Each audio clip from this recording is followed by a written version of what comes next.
this week I'm actually going to kind of dive into uh, rosters of recent memory that actually probably should have lost more than they did.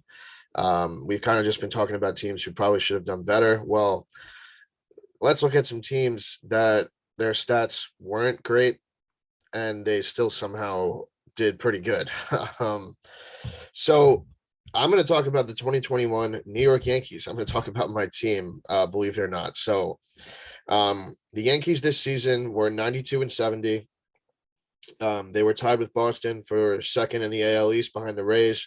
Obviously, they played the wild card game at Fenway because Boston had won the season series.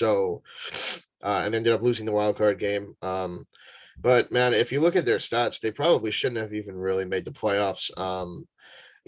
I'm gonna compare some stats with the Yankees for their like 2021 numbers compared to like their last full season. So I'm counting guys' last full season as playing at least 100 games. So I'm not counting the shortened season. And if they were hurt a ton in 2019 or 2018, I'm going to count 2017 numbers or 2018 numbers or something like that. So, um, I mean, if you just look at a guy like DJ LeMahieu, for example, in 2021, obviously, again, I'm going to say this first off, he was battling injuries this season, but the stats are what the stats are. In 2021, he hit below 300. He only had 10 home runs. He had an OPS of 711, only drove in 57 runs. In 2019, he played 145 games, about the same amount of games he played this year. He hit above 300, 26 homers, 102 RBIs, and OPS close to 900. So that's a good example of having your leadoff hitter just completely drop off a cliff. Again, he was injured, but that's not really the point. So in 2021, the Yankees only had 3 players with an OPS above 800 and only 1 player with an OPS above 900. So the guys that had OPSs above 800 were Giancarlo Stanton, who actually had a really good season this year too. He had an OPS of 870, and Joey Gallo had an 808 OPS. I'm counting the guys that got traded over. I'm going to count their entire season stats here. Obviously, he only played about 60 games with the Yankees, including the wild card game. But yeah, Joey Gallo had an 808 OPS, and Aaron Judge had a 916 OPS. Obviously, Judge had a fantastic season. Probably should have been in more MVP consideration, considering how bad the team actually was, and he brought us to the playoffs. So we're going to compare that in everyone's last full season and the whole starting lineup pretty much. No player had an OPS below 829. 3 players had an OPS above 900, and that was Judge, Joey Gallo, and Anthony Rizzo. Obviously, Gallo and Rizzo weren't on the Yankees at the time, but in everyone's last full season, Judge had a 921 OPS, so his OPS was actually better in 2019 when he played in 102 games, so he did get hurt. But then you had Joey Gallo, who had a fantastic season in 2018. He had a 986 OPS. Then Anthony Rizzo back in 2019 had a 924 OPS. And yeah, everybody else had an OPS in the 800s. This season was completely different. Then if you're going to look at the home runs, in 2021, 4 players had less than 20 homers in the Yankees starting 9. 6 players had less than 30 homers, which 30 homers is a lot, but still. This season, Gio Urshela only had 14 homers. Brett Gardner only had 10. Gleyber only had 9. Gleyber really dropped off. Like I said before, DJ had 10. Then you had Rizzo only had 22. Gary only had 23. And again, I say only, but when I'm going to compare their numbers from their last full seasons, so in each player's last full season, all 9 players had over 20 homers and 4 had more than 30. So if you look at Stanton, for example, Stanton back in 2018 had 38 homers. Gallo back in 2018 had 40. Gleyber had 38 in 2019. Gary had 34 in 2019. The Bronx Bombers, the power kind of just fell out this season, aside from Judge and Stanton. Gallo did have 38 homers too. So I guess those 3 guys were probably the biggest power guys on the team this year. Judge had 39, Stanton had 35, and Gallo had 38. So that's pretty solid power numbers from the 3 guys that are going to hit back to back to back in your lineup. But if you got guys like Gleyber Torres, who you're expecting at least 20 homers from, only hitting 9, DJ LeMahieu, you're expecting at least 20, only hitting 10. Brett Gardner, I know he's getting older, but back in 2019 was his last full season. He had 28 home runs. This season, he only had 10. He drove in 74 runs in 2019. This year, he only drove in 39. Gio Urshela, too. You're expecting at least 20 from him. Back in 2019, he had 21 homers. He had above 300.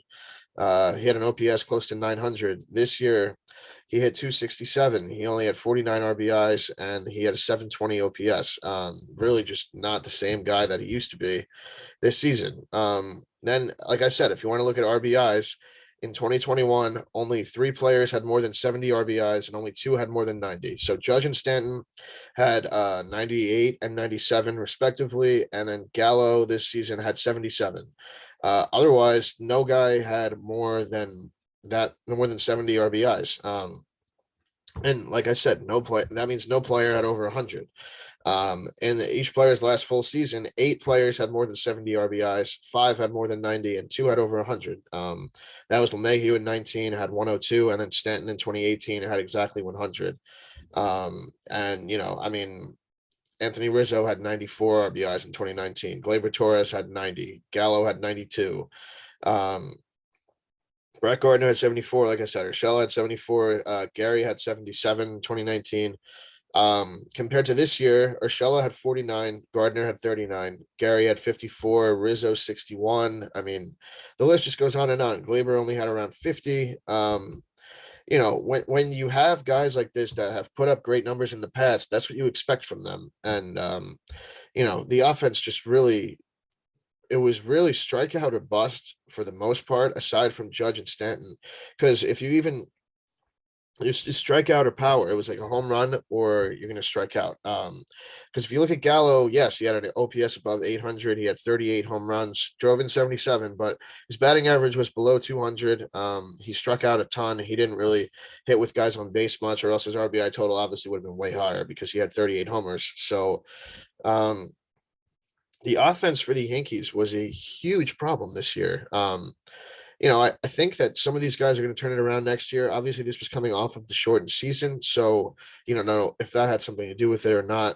But man, if you look at it just simply from an offensive perspective, the Yankees really should not have made the playoffs at all. Because like we talked about the Blue Jays, I believe it was last week or the week before. You look at the Blue Jays offense compared to the Yankees, it's not even close. Teoscar Hernandez, Vlad Guerrero Jr., Gurriel, the list just goes on there. You got Bichette, you had Simeon. They all had fantastic seasons, career years, pretty much. And you look at the Yankees, Judge had a really, really good season. Stanton also had a really, really good season. But otherwise, not many guys on the team offensively did much at all.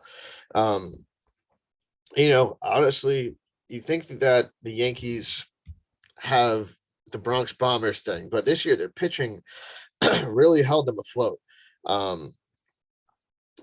If you look at what each player did during their last full season, not this year, except for Judge and Stanton, because they had really great seasons in 2021. If you slap the 2021 pitching staff with everyone's numbers from their last full season, you would probably have the perfect recipe for success if you're the Yankees. Obviously, that's not possible, but next year, if everybody performs the way they can, you could have that. Because this year, Garrett Cole had a great season. Obviously, he finished second in Cy Young, 3.23 ERA over 30 starts, 243 strikeouts. Then you had Jordan Montgomery, pitched in 30 games as well. He had a 3.83 ERA, pretty solid ERA below 4. Corey Kluber also had a 3.83 ERA. Obviously, he got hurt a little bit. He only pitched 16 games, but still, good season by him. Then you had Nestor Cortez break out this year. He had a 2.90 ERA and 10 strikeouts per 9. So those 4 guys all had ERAs below 4. Obviously, Nestor had an ERA below 3, so he was really phenomenal. Then you had Jameson Taillon, who had a 4.30 ERA, but he did have a stretch where he was, I think it was about 10 games straight, where his ERA was probably below 3, maybe even below 2. So he was also coming off the injuries. So this year we'll probably expect him to have an ERA at least closer to 3. Then you had Domingo Germán, also pitched in 18 games. He had a 4.58 ERA. He also kind of dropped off as the season went on. They used him in the bullpen a little bit, but if you look at Tyone and then the four guys in front of him, just basically from the stats standpoint, that's a really solid rotation. Like I was saying before with the Diamondbacks, if you have four guys who have ERAs below 4 and another guy that has an ERA just above 4, that's recipe for success for a starting rotation. And also keep in mind that Luis Severino missed nearly the entire season, and when he came back, he only went in. He pitched in the bullpen, so he's going to be back next year too. So you're going to have Cole, Montgomery, Tyone, Severino, and Nestor will probably be the rotation. That's pretty solid in my opinion. Then you look at the bullpen arms. Aroldis Chapman obviously had a little bit of trouble when the sticky substances thing was going on. But he did have 30 saves for us. He had a 3.36 ERA, almost 100 strikeouts, 15 and a half strikeouts per 9. That's insane. He always puts up numbers like that, though. Then you had Loizaga, who had a 2.17 ERA. He also picked up 5 saves. Chad Green picked up 6 saves. He had a 3.12 ERA. So those guys kind of picked up the slack when Chapman was struggling. Lucas Licky is a guy that broke out this year. We signed to a minor league deal, and he was really good. He had a 2.74 ERA. Excuse me. Then you had Wandy Peralta had a 2.95 ERA. He was a guy we traded for from the Giants earlier in the season. He also had 3 saves. Then you had Clay Holmes, who's a guy we traded for from Pittsburgh. About halfway through the season, and once he got to the Bronx, he had a 1.61 ERA. So he was really, really great for us. Then you had Joely Rodriguez, who was part of the Joey Gallo trade. He had a 2.84 ERA. I believe we also did re-sign him, so I think he's back on the team this year. I mean, the bullpen, say what you want about Chapman's struggles. The bullpen was great. So like I said, if you match this bullpen and this starting staff with everyone's best seasons, in not including like everyone's latest season, full season, not including this year, and you just include Judge and Stanton's stats from this season, that would be the recipe for success for the Yankees to do better. And I think they got a chance to do it next year. They're just going to have guys really perform because, we're giving Gary another shot here, but this is the last shot. I believe he's a free agent after the season, if not after next year. Brett Gardner is a free agent right now. Obviously, he'll most likely be back. He usually comes back around the start of spring training. We expect Urshela to kind of be better. Obviously, he battled some injuries this year too, which could have had something to do with it. Glaber, I don't expect 38 homers from him anymore. I don't think that was fair of us to want him to hit that many home runs. But do I expect like 20 to 25? Sure. Do I expect Gallow to be a little bit better? Yeah, I expect him to put up the same power numbers as well. Obviously, DJ was hurt, like I said, so he's going to be better. And I didn't even mention Aaron Hicks, who pretty much missed the entire season. He's going to be back next year. And in his last full season in 2019 or 2018, he was really solid. I think it's interesting. We don't know what's going to happen with Rizzo. Also, I haven't mentioned Voit. We don't know if Voigt's going to be the first baseman. He got hurt a lot this year too, so he didn't really have the numbers he would have wanted either. Whether it was the injuries, whether it was COVID stuff, or whether it was just guys having down seasons, the Yankees probably should not have made it to the playoffs this year. If you really dive deep into the stats, their pitching rotation and their bullpen really held them afloat and pushed them into the postseason. And then Garrett Cole couldn't really get it done in the wild card game. So next year, obviously, the Yankees' goal is going to be to win the divisions. They don't have to worry about the wild card game, but you got the Rays still there. You got Boston, who really had a great season, and like we talked about with Toronto, they're dangerous. So I think the AL East is definitely going to be the best division in baseball next year. It just so happens that one of those 4 teams is going to have to miss the playoffs because you can only have 3 from one division. You could have the division winner and 2 wild cards. So. But who knows? Maybe they'll expand the postseason with the CBA stuff. You never know what's going to happen. But Yankees, I expect them to be better next year, not just because they're my team, but because these guys have proven in the past, like I said, in their last full seasons, most of them were a lot better than they were this year.